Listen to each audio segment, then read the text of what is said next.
పోవచ్చు. ఒకరోజు బాగుంటే ఒకరోజు తుఫాన్ రావచ్చు. ఒకరోజు ప్రశాంతమైన వాతావరణం చాలా బాగుంటుంది. పిల్లలు బయట ఆడుకుంటూ ఉంటారు, ఆకాశ పక్షులు ఎగురుతూ ఉంటాయి, మరి మనుషులందరూ సంతోషంగా పనులు చేసుకుంటూ ఉంటారు, రైతులు తమ పనులు చేస్తూ ఉన్నారు. మరుసటి రోజున భయంకరమైన గాలి తుఫాను. అన్ని రోజులు ఒకే విధంగా ఉండవు కనుక మనం అన్నిటికీ సిద్ధపడి ఉండాలి. దేనికంటే ఎటువంటి పరిస్థితి వచ్చినా, ఎలాంటి ఛాలెంజ్ వచ్చినా జయించటకు సిద్ధంగా ఉండు. ఆర్థికంగా డబ్బు ఒకే విధంగా ఉండదు. డబ్బులు మారిపోతుంటే ఒకరోజు ఎక్కువ ఉండొచ్చు, ఒకరోజు తక్కువ ఉండొచ్చు, ఒకరోజు జీరోకి రావచ్చు. ఒకరోజు నువ్వు హీరో అవ్వచ్చు, నెక్స్ట్ డే నువ్వు జీరో అయిపోవచ్చు. కానీ భయపడకు, దేవుని మీద ఆధారపడు. ఎందుకు దేవుని మీద ఆధారపడాలి అంటే ఆయన ఎల్లప్పుడూ ఒకే రీతిగా ఉంటాడు. ఆయన చేయి పట్టుకున్న వాళ్ళని దేవుడు స్థిరంగా ఉంచుతాడు.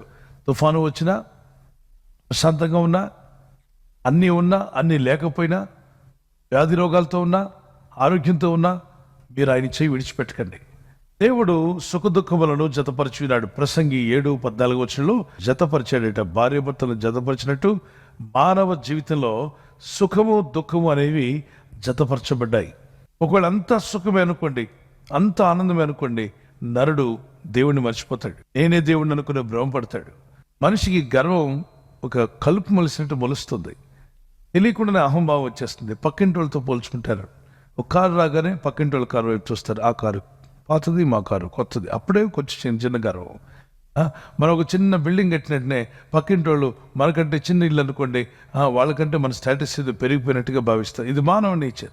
తనకు ఒక ప్రమోషన్ వచ్చింది అనుకోండి, ప్రమోషన్ రాని వాళ్ళందరి వైపు చిన్న లుక్ వేస్తాడు. ఏదైనా మేలు కలిగితే తెలుసు తెలియకుండానే మనిషి యొక్క స్వభావంలో అహంభావం వచ్చేస్తుంటుంది. ముందుగా ఆరోగ్యం మెరుగుపడి హాస్పిటల్లో బయటపడ్డారా, అదేదో నా అదృష్టం, నా చేతి రేఖ ఇక్కడేదో రేఖ ఇలా వెళ్ళి ఇటు తిరిగింది కాబట్టి నేను త్వరగా కోలుకున్నాను, మిగిలిన రేఖలన్నీ అటు వెళ్ళిపోయాయి, నా రేఖ బాగా కలిసి వచ్చిందంటావా?